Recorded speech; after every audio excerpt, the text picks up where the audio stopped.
Welcome to Medicap's PDS Express. In today's class, we'll be seeing this clinical pedo question which was asked in the year 2024. So in the year 2024, two questions were asked regarding the cleft lip. So this is important topic or high-yield topic for you to read before going to your exam. Now this question says that a mother brings to the newborn to the pediatric clinic concerned about the child's unilateral cleft lip. Pediatrician also, he sees or examined the patient and he confirmed the diagnosis. Now they were asking that what exactly is the reason behind the forming of this cleft. So the options given were failure of fusion between the frontonasal process and maxillary process. Option B says lateral nasal process and maxillary process. Option C says medial nasal process and maxillary process. And option D was lateral nasal process and medial nasal process. Hello everyone. So are you a NEET MDS aspirant and you are struggling to find all previous year authentic question? What if I tell you that you will get everything in just one book? My book is out on Amazon and Flipkart. Just check the video for description. It contains all the solutions along with the reason to rule out for your convenience. Get your hands on it today itself and take a significant step towards your success. Now the basic reason, or you can say fusion defect between the medial nasal and the maxillary process will lead to the formation of unilateral cleft lip.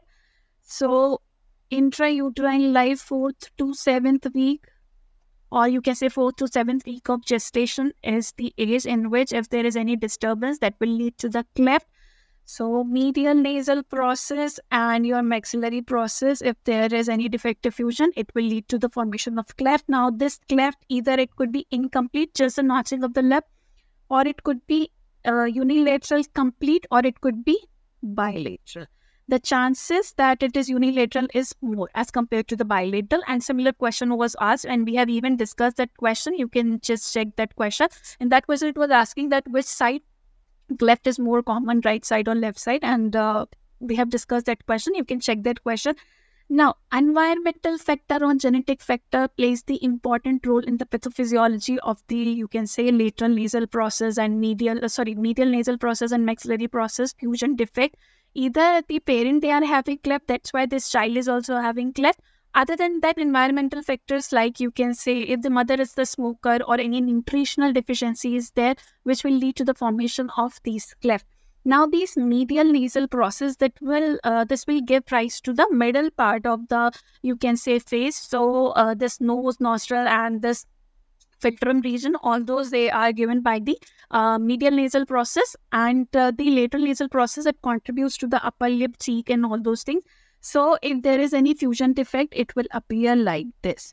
I hope I'm clear to you. So coming back to our question, the correct answer is that defective fusion of medial nasal process and maxillary process will lead to the formation of cleft lip, or you can say unilateral cleft.